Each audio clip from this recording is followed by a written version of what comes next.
Good morning, everyone, and thank you all for joining us today. This morning, we're here to take the first step in addressing the shortfalls of city government and our counterparts at quasi-agencies like HABC before and during the horrific mass shooting in Brooklyn Homes on July 2nd, 2023.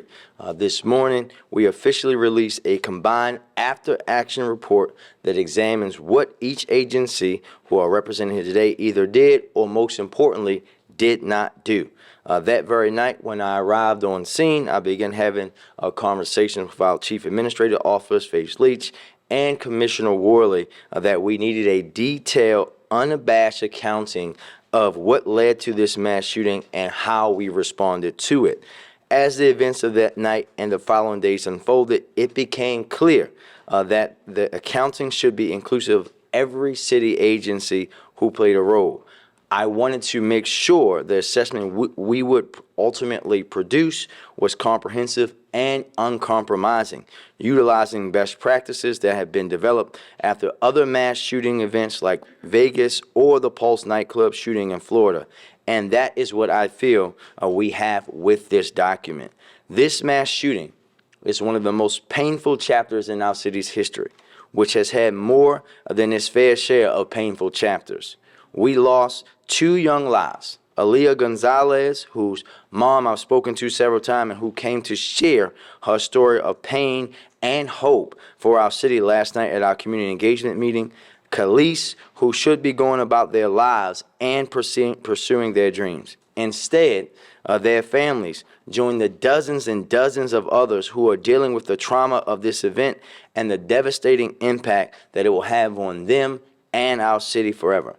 These reports and this press conference are rightfully focused on city government's actions, but we have never stopped pursuing the justice that Brooklyn Homes and Baltimore as a whole deserves. There were individuals who made the cowardly, reckless decision to pull the trigger that night with any regard for human lives around them, and we will not rest until we hold all of them accountable. This investigation has not and never will slow down until it is fully complete. The only way that we can begin to heal the trauma is to begin by focusing on accountability. Accountability for those who committed the crime. Accountability for the police or anyone who showed indifference. Accountability for city government that made missteps. And then taking action to ensure that this never happens again in our city. That is why I tasked the city administrator with bringing together BPD, HABC, MONSE, OEM, and the fire department to craft these individual independent after-action reports.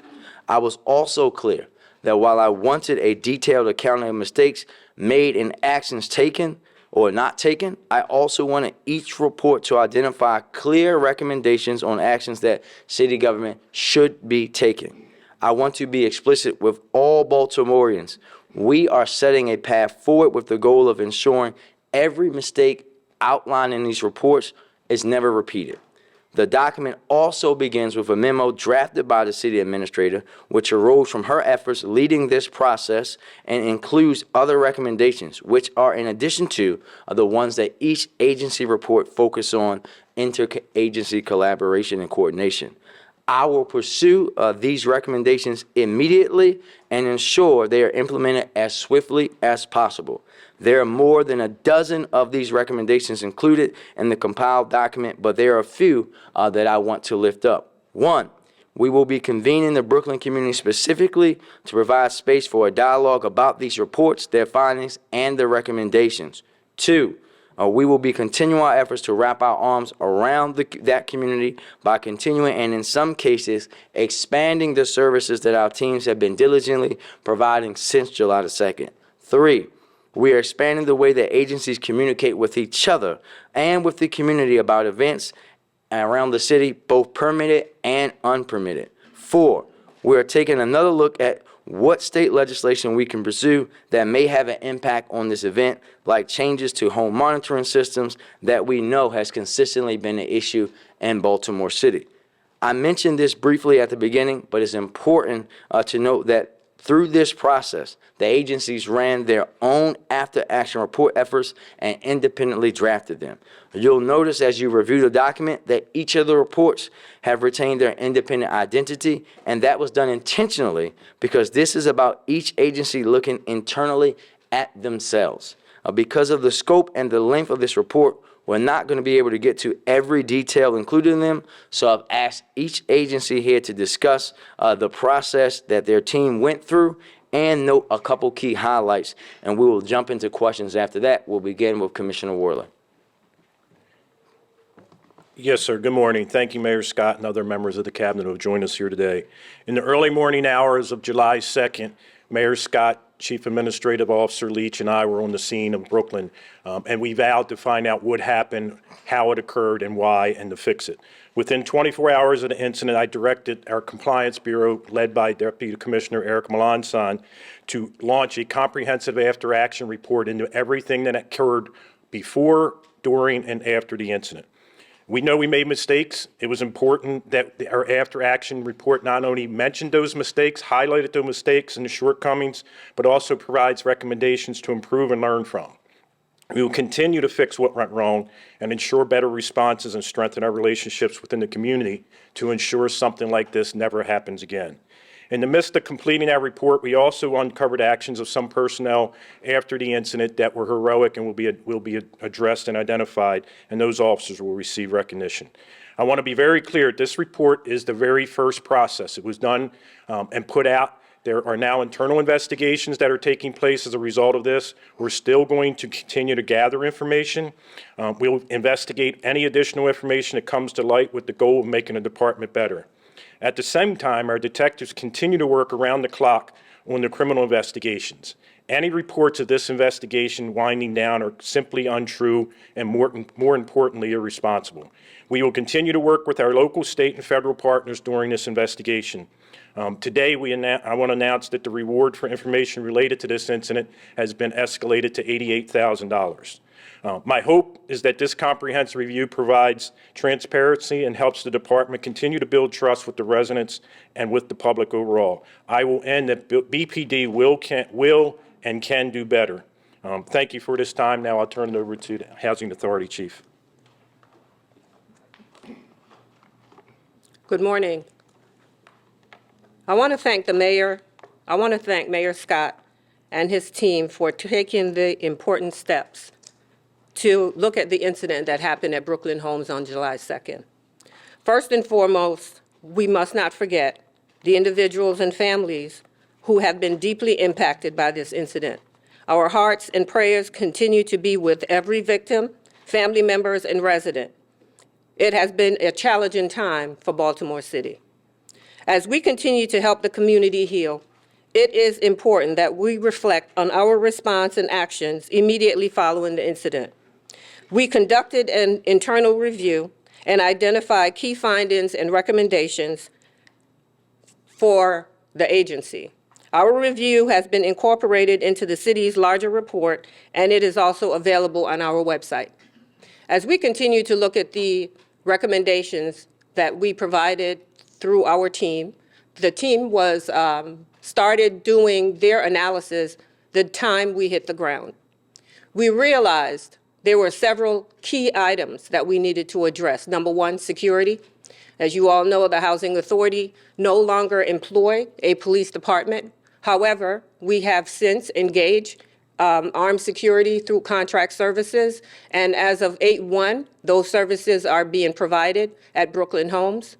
We also look at our 800 number. We have a 24-hour emergency number, but we realize that the importance of making sure residents are aware of what that number should be used for and when it should be used was lacking, and that our agency will now implement and take every measures necessary to share that information with our residents. We also looked at our emergency preparedness plan. We do have an emergency preparedness plan that was first put together with the agency and with outside consultant.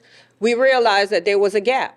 So we are in negotiations to bring that team back into the Housing Authority to conduct tabletop exercises with our team, but also to update our plan. We're also working closely with the city, as the mayor mentioned, to ensure that our activities on our property, whether it's an outside sponsored event or an internal sponsored event, that it is permitted properly and that they are following every necessary steps to ensure our residents' safety. As we continue to look at ourselves and we continue to look at this incident, we cannot begin to take the time to say to everyone, we as HABC understand the frustration that everyone feels. And we're clear about how we will move forward in working with our families. We want to make sure that when our community joins together, we can realize opportunities that promote safe neighborhoods, which is what we continue to promote at HABC. Thank you.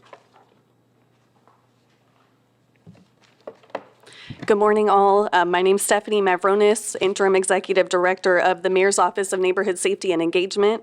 MONSE has been the lead agency responsible for the implementation of the Mayor's Coordinated Neighborhood Stabilization Response, or CNSR, in the immediate aftermath of the Brooklyn Homes mass shooting on July 2nd.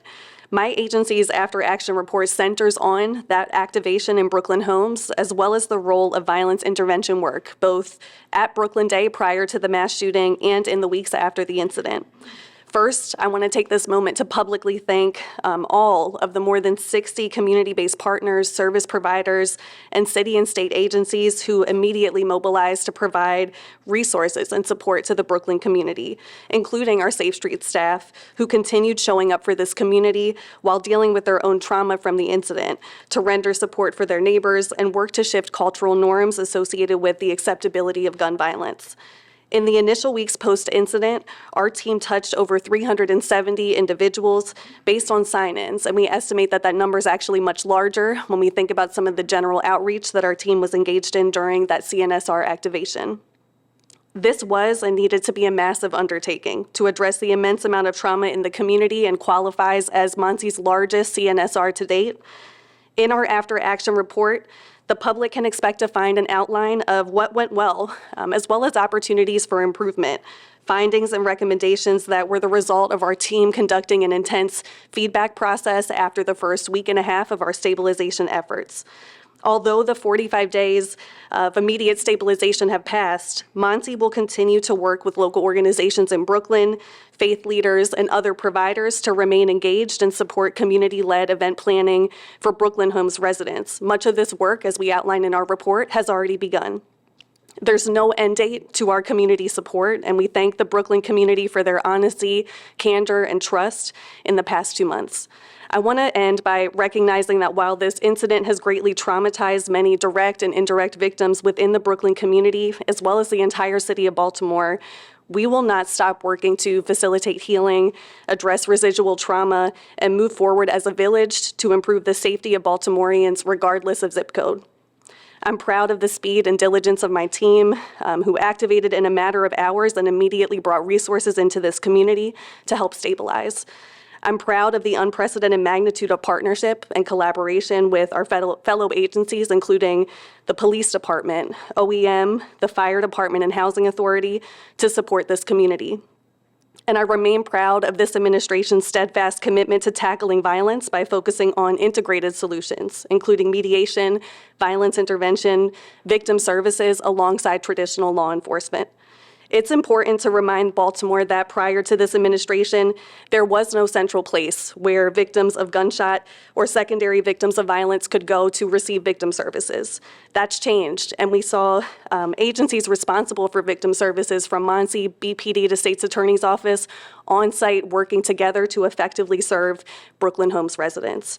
It was only in the last year, in 2022, that we first piloted Coordinated Neighborhood Stabilization Response, and MONSE was prepared to quickly mobilize despite the unprecedented scale of this incident. This is work that MONSE, under the mayor's leadership, has built from the foundation up within city government, and we'll continue pushing ourselves to improve on every single aspect within our portfolio to drive these efforts forward for Baltimore. Thank you.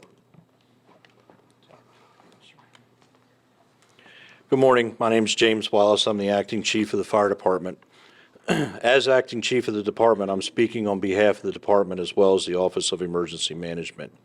Our reports, which you have in writing, also reflect our actions as well as shortcomings, and they also present recommendations and pathways forward for improvement.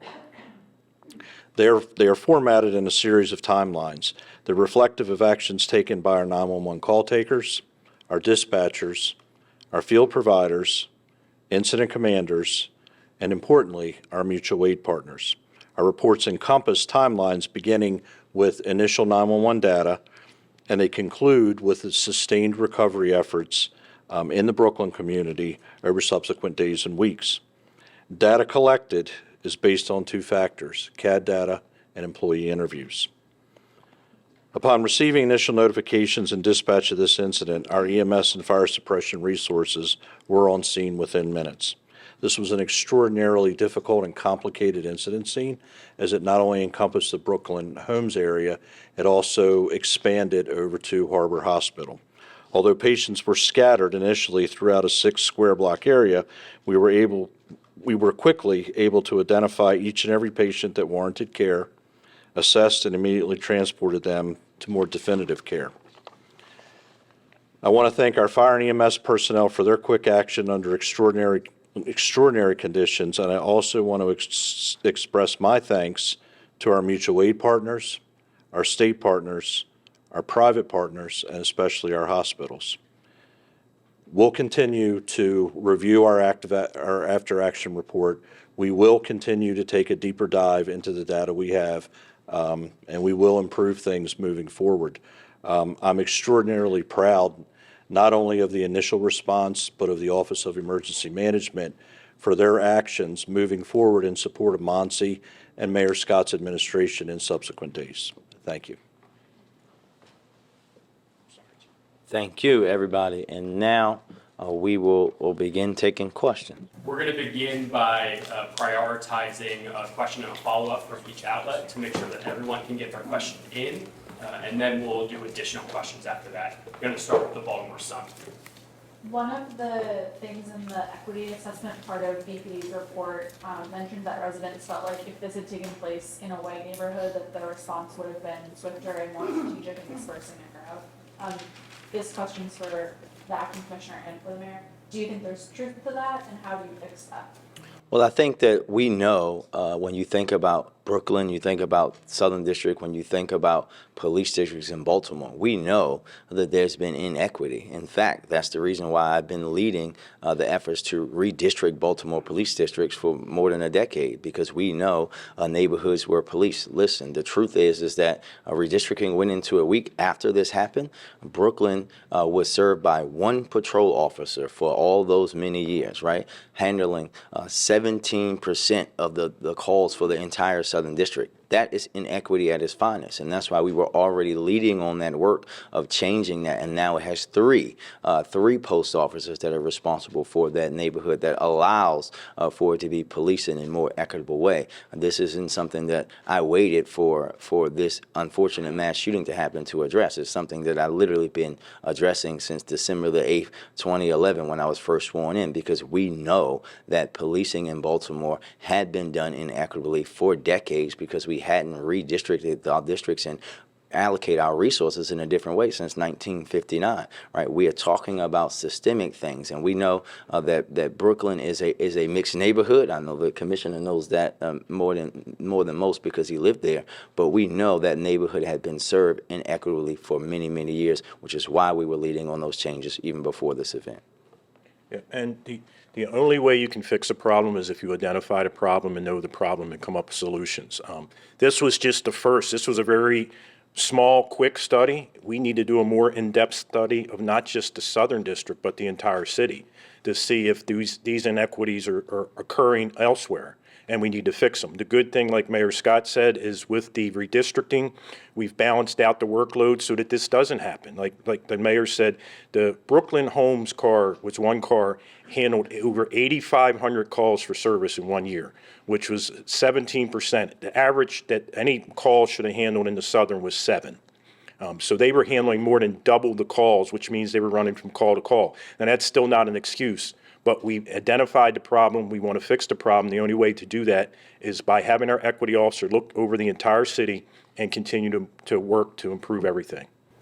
Go next to the banner. My question's for Acting Commissioner. Are there any plans for disciplinary action to be taken against personnel who made oversights or exhibited indifference in the lead up to the shooting? Is that something that you will publicly relay when it happens? It has already occurred. What happens with the Compliance Bureau does the investigation. They do not charge, they do not do any type of investigation with the officers or the sergeants or the lieutenants. They turn all their findings over to the Public Integrity Bureau. The Public Integrity Bureau has already served some members with charging papers for different charges during the incident. And they will investigate those, and we will release what happens, if anything. We're not going to release names. We release some of the discipline, but it is a process that just started. But I can tell you yesterday, several of them were served with charging papers. So some of those disciplinary actions have been determined at this point? No, the disciplinary action, all we know is what we have preliminarily. And those are just broad investigations. Now it's Public Integrity Bureau's job to do a deep dive into everything that the Compliance Bureau gave them to interview the officers. Because if we interview officers, detectives, sergeants, anyone in the Compliance Bureau, we compromise the public integrity, the internal investigation. So they just had different documents to look at. So now it goes to a more in-depth dive to see what exactly wasn't done and to hold those accountable who didn't do their job. Go next to the WBAL-TV. Thank you. And we also just, not disciplinary, and there's no, we did not, we don't want one person to be a scapegoat for this incident. This was a issue where we could have done better on multiple fronts. Yesterday, we did put a new major in the Southern District. He was promoted from Captain Jason Bennett, was promoted to captain, was moved to the Southern District, and the major in the Southern District was reassigned. Thank you very much. I wanted to follow up on the mayor's question because the report says the recommendation to implement changes within the command staff and refer offending personnel to the Police Integrity Bureau. How many people are we talking about, and what are the nature of those complaints? I can't get into that. I can tell you there are multiple people that were served with papers yesterday, and there's probably more to come because the Public Integrity Bureau has had the report only for about a week to look at some things. So they're going to do a deep dive into everything, and if we're going to continue to do this. So if we get more information a month from now, 6 months from now, that other people knew about this and never escalated up the chain of command or held information, we can continue to investigate this and hold those accountable who made mistakes during this incident. WJZ. I was just wondering, either the commissioner or the mayor, at the heart of this, why do you think some warnings were ignored? Why do you think there was some inaction and lack of communication? What's at the bottom of this? The truth is that I don't really care. What it's about now is about holding people accountable who should have done things or didn't share that information, right? What really matters is that we have 2 young people dead and 28 other people shot, and we have to have accountability at every level for them and their families in that community. WMAR. Yeah, on the day of the incident, the report shows that, which you mentioned before, Commissioner, there were several dozen discretionary officers available. Is there a reason? Do we know why they were never called on? I honestly, that is the thing that has me scratching my head because we have dealt with incidents, not as large as this, but we deal with incidents every single day since COVID of pop-up parties and things that we don't know about that we have handled that have never escalated to anything like this. And we've dealt with multiple ones since then.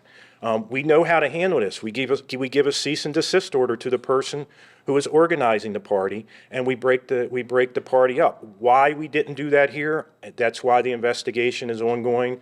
And it's frustrating for me because if we didn't have the people available, I understand, but we had over 100 officers available throughout the city that we could have moved there in a short period of time. And I have a follow-up question. So can you kind of explain the process and how that works? Would they have like alerted the other officers first, or would they have had to go on scene first to kind of assess what happens, and then they alert? Well, we were on the scene throughout the day, so the officers and the supervisors who were in Brooklyn that day knew Brooklyn Day was happening. At some point during the day, they knew the incident, they knew what this event was, they knew that it was a large event. The supervisors at the time never escalated that up. It's a really simple process. We have a duty officer. We had a lieutenant who's a gold badge who was overseeing the Southern District. His only job was to oversee the Southern District and make sure any big events happen. He could escalate it up to the captain who was overseeing the Southern District as well as 2 other districts. And there was a duty officer who oversaw the whole city. The duty officer didn't get information about this until 20 minutes before the incident happened, and even then, additional resources were not asked for. We could have asked for resources. We could have done so many things differently that could have helped with a different outcome, but we didn't. And those who didn't do that will be held accountable. Fox 45. This is a question for the interim director, Monty, Stephanie. According to this, 3 of the 5 mediations completed by Safe Routes workers, we know that they took place before the shooting happened. 3 of 5 took place before we're told the Safe Routes workers arrived at the Brooklyn Day event. Where did those mediations take place, and is there any indication that the people involved in those mediations were either victims or suspects in the shooting? I would dispute what you said about the mediations taking place before the workers arrived on scene. I know that the earliest staff arrived on scene around 4 o'clock and were there at the event. There were some staff who were diverted to other posts a little later that afternoon, but returned around 9 p.m. So we did have Safe Street staff on site as early as 4 p.m. I can't say whether these incidents involved victims or suspects in the incident, but what I can say is that from thorough conversations with our staff, these incidents were considered mediated, and so there was not an indication that this was a scene that was about to boil over, and that any incidents that took place there, whether verbal fights or other incidents, were considered resolved. And then just a quick follow-up, I know that there was some discussion of staffing issues at the Brooklyn site in here in terms of vacancies. I know that there's a site supervisor position posted for the Brooklyn location according to Catholic Charities. That position was posted on July 28th. Was the person in place at the time of this incident, and did that person leave as a result of what happened? I don't believe that's the case, but I would have to check to verify. I know that we've been looking to fill staffing vacancies across all 10 of our Safe Street sites, and so that's something I'm happy to look into further. WYPR. Hi, yes. One of the CAO's recommendations was that going forward, they would conduct multi-agency tabletop exercises with department leaders, city staff, executive staff, elected officials, etc., to fortify the city's preparedness for a critical incident. That exercise would define roles and responsibilities during a critical incident. Does that mean that the agencies assembled here in front of us have not been doing any type of preparedness together, coordinating for an incident like a mass shooting? Can you talk about that some more? No, that's not what this means. I think that when you see how the agencies came together very quickly and on site, that's something that works well under Chief Wallace's leadership in his former role. I'll let him talk about how we consistently work with other agencies in emergency fashion, whether it be the explosions that we've had over the past few years, whether it's weather-related incidents. We know that, but we want to continue to grow and improve that. And I'll let the city administrator and Chief Wallace talk about the efforts that are going to undertake to do that. Hi, good morning again. Yes, thank you for your question. So several things that OEM does is we organize tabletop exercises under different auspices. We may do one under a nexus of a hurricane. We may do one under the nexus of a large fire, water main break, and things like that. We bring together multiple agencies when we do that. During COVID, we were even doing them, we did them via Teams. So in the absence of being able to put people at a table and actually do it, we were doing it during Teams.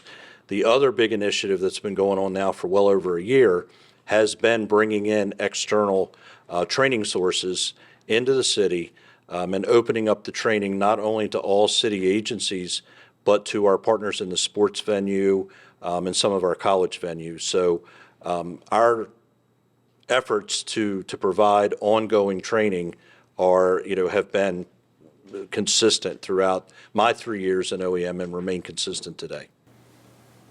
Go to the Afro. So in the report, it talks about, and as you, Mayor Scott had mentioned, community dialogue. So it specifically said it would be a community compact. Can you explain what that looks like for this particular situation? Yep, I'll let the city administrator walk you through that one. Absolutely, thank you.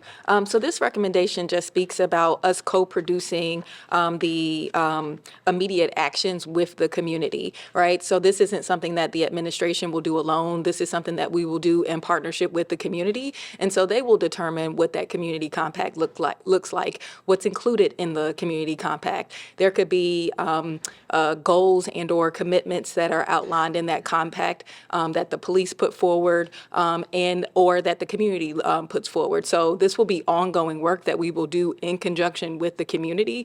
As Monty has talked about, we have been in Brooklyn nearly every day since this mass shooting incident has occurred. And we continue to work with the community. We'll be out there again this week. We have multiple follow-up meetings that are happening this week. And we'll continue to work with the community to develop what that compact looks like. But it will be something that we co-produce with the community and that we own with the community. And how soon will that be fruition? So I think the report says that we would start that process within 30 days. WBAL Radio. This is for the acting police commissioner. The report mentioned evidence gathering. Was evidence compromised at all in this investigation in terms of cleanup of the scene, maybe during and afterward? And is that hampering the investigation as far as finding who directly is responsible for shooting the victims involved here? No, it was not. What happened, the way the investigation worked, our crime lab detectives were on the scene at the very beginning of the incident. They started collecting data. They went all throughout the morning. In the morning, they thought they had, and they collected every piece of data that they wanted, every piece of data that the homicide detectives wanted them to collect. Now, if you saw the scene, it looked like the infield of Preakness, after Preakness, if you remember Preakness, when all the trash and debris. So we figured there were things under the trash and debris that we hadn't recovered. So we had to move some of the debris. Once we started moving debris, we did find some more casing, some more evidence, and the crime lab techs were able to collect that. It hasn't hampered the investigation. The only thing that hampered the investigation is we have multiple shooters with over 100 casings that we have to track and put on a drawing that shows where these casings came from. But the investigation hasn't been hampered. I'm not frustrated with the investigation. Our detectives are working around the clock. We still have conference calls to talk about where the investigation is at, and we will be making some arrests. So it is something that I wish we could go faster, but you can't force an investigation to go any quicker than the evidence and the manpower, and we start tracking down each one of these shooters. And I just would add to that I know there's been a lot of talk about when BPD and others allowed folks to enter into the scene, but we have to remember we were not going to do what we did in Harlem Park, where we locked down the home neighborhood. People lived there, and we had to allow those people to get back into their homes. They were already going through enough trauma, and we did this in accordance with best practices and learning from those incidents like we saw in Harlem Park. Go to the Baltimore Beat. Mayor Scott, at the first city council hearing held about this incident, Kobe Little, the president of the NAACP, had some pretty harsh words for you because he has called for a wider search for BPD's next commissioner. Why was this not kind of a disqualifying incident for acting Commissioner Worley, or is there something that would make a disqualifying event? Well, this is not on the acting police commissioner. I think, and Reverend Little has had conversations with both me and the commissioner since then and since that hearing. And I think that what we have to understand, this was like a few days in for the commissioner, right? And he understands and knows what what's happening there, but what this report outlines for you and outlines for everybody is what happened and what should have happened and who should have acted, and we'll be holding those folks accountable. What would be disqualifying for the commissioner is nothing is there. There are no internal affairs things from him in his past. There are no misconduct and allegations. There is no inability for him to lead this department. There's none of that. This incident, we have to remain focused first and foremost on those people who pulled the trigger, and then also those, as we outlined in this report, who should have been doing other things and did not for whatever reason. We're going to go to additional questions next. If you can just identify yourself and your outlet. And did I miss something here? Sorry. All right. Yeah, Fern Chan from the Baltimore Group. This is for the mayor. The idea of having an outside investigation conducted to look at this beyond the police and beyond the city, but from outside, has been suggested by people in the community. And during the first city council hearing on this, council member Odette Ramos brought it up too. What do you think of that, either from the perspective of the history of the department in terms of the Gun Trace Task Force, or just simply from the best practices point of view? Should this not be considered? Why not consider that? Why is that not really a best practice for your city here? Well, first, I think the first thing we have to do is look internally, right? We have to do that ourselves, right? And this is what happened in those other places that had mass shootings. And I want to also highlight that we turned this very thorough document over a lot quicker than those other places. We're always open to that discussion. I want to remind everyone that any and everything that BPD does right now is going to have an outside look, because we're under a federal consent decree from the Department of Justice, right? So we know that this report, all of these things that have come forward, they're going to see themselves. But we are always open as we get through this, especially after we get through the internal portions of this, where there may or may be discipline forthcoming, that we can go back and have a further look. But it was my responsibility as the mayor and CEO of this city to make sure that we looked at ourselves and talked about what accountabilities and changes that we could do ourselves before even asking anyone else to do it. And just quickly, one for the acting commissioner. There's something in the report mentioning that last year's Brooklyn Day was shut down by the department, and kind of implying that there was some resentment or from the organizers that we're not going to, okay, we're going to keep this quiet this year, and maybe some sense of that on the part of the officers. Yeah, it wasn't. Sure, it wasn't shut down. What happened is we knew about it, and what we did is we monitored it. We had officers present. They still had the event. People still enjoyed themselves. For whatever reason, we didn't know about it this year. We should have, and we could have.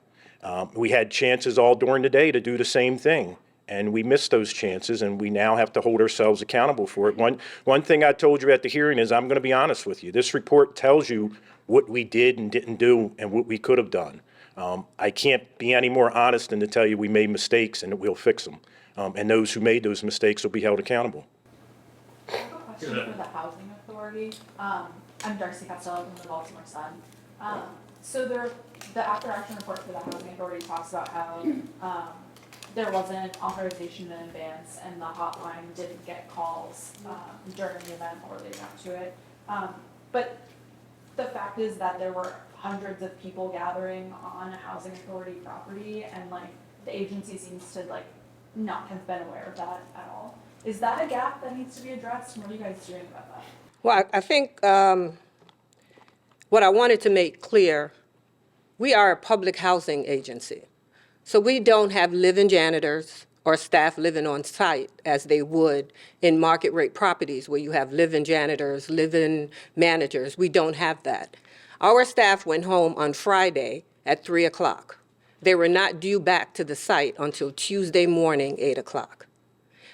Unless someone used the 800 number to notify the emergency services that this was going on, there was no way for us to know what is happening on the site. Should we have known? Of course, simply because our residents were on the site, they got the messages out to each other, and should we have known during the time that they were planning it? As the commissioner mentioned, last year when we found the flyers, we were the ones that went to the police department and made sure that they were aware of this party that was going to take place. We brought them the information, and we were aware and were keen to what was happening and stayed in contact with the police while they were there. So I think it's important for us to really understand we don't have living maintenance people. So unless we are notified through a flyer or through our residents, we would not know what's happening on the site. No one lives there.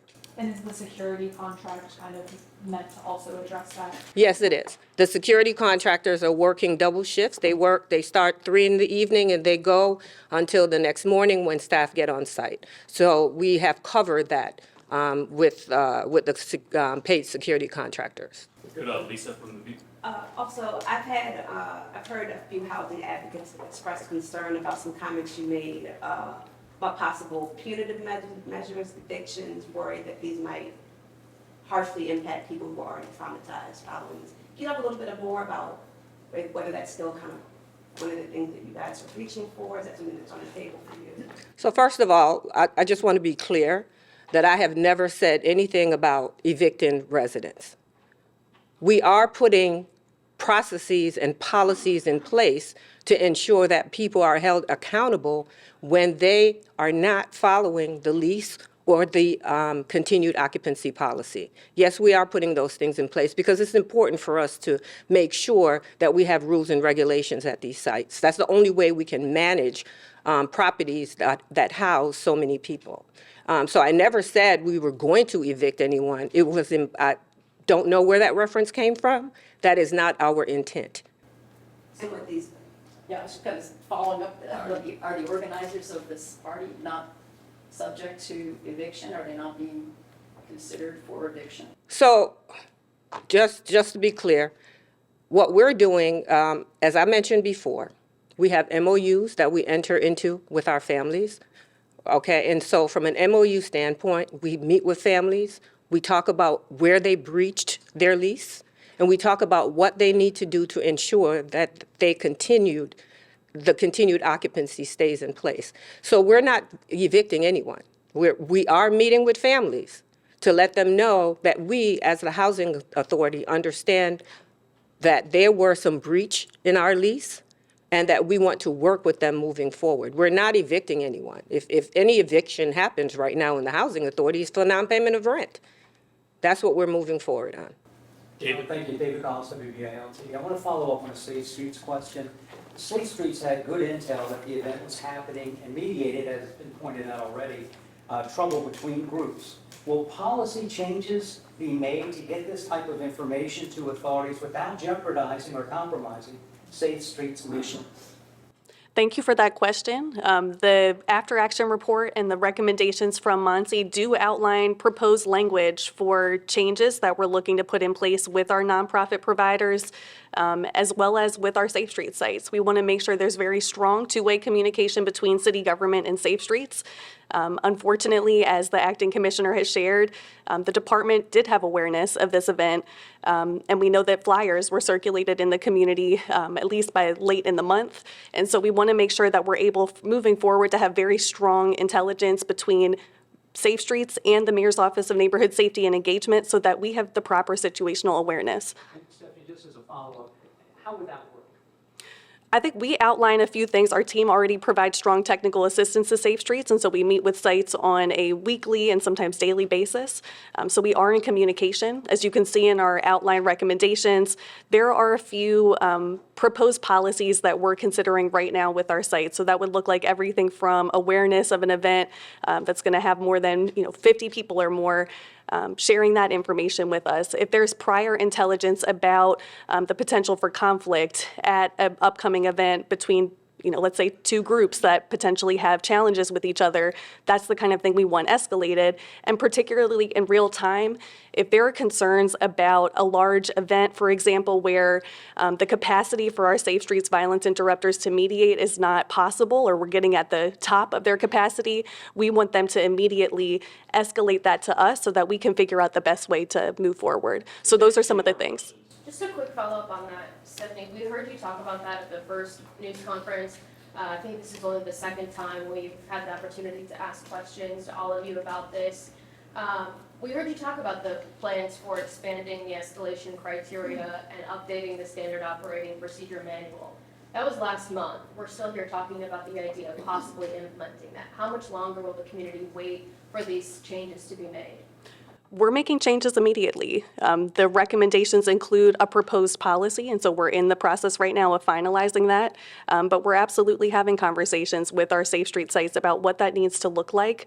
I'll remind this audience that it wasn't until the Scott administration that we even had standard operating procedures documented to govern how the installation of Safe Street should look across the city. And so that's something we're very committed to doing and will continue doing. But do you have a timeline for when those changes will actually be implemented? As I mentioned, we have proposed language right now, and so we're looking to finalize that in the coming weeks. It's something that we want to make sure we can sit down, vet with the staff who are going to be on the front lines having to adhere to this policy, and so we released this publicly today, and we're looking forward to incorporating it into the manual. Last question. I have a question for HABC. Why do you think it was that residents didn't communicate with management about this event? Do you think that's any indication of a lack of trust or understanding between residents and management? And does HABC bear some responsibility in that? I think it's a little bit of both, right? I think we do have some trust issues with residents and management at the site. We are looking into that, and we're working with our management team to ensure that they have proper communications with the residents. And also, I think when you look at the fact that the Tenant Association, we just swore them in May, and we were working with them to understand their role in the community. So there were some breakdowns. There were some breakdowns on our part. Again, we as HABC understand that we should have better communications with our families. We can only do what we can do when it comes to our management team on site. They are the eyes and ears for the agency. So we understand there was a breakdown and there was a break in that communications. What we are hoping as we continue to move forward with our security unit, which is outlined in our report, that we will have more intel. Because last year, when we were able to get our hands on the flyer, that was through our security operations unit. Unfortunately, he retired from the agency in May of this year. And we have been looking to fill those positions. We hope to have them filled by, one by the end of September and the other by the end of this year. So hopefully that will help with the communications. But we are clear that there was a breakdown. Thank you, everybody.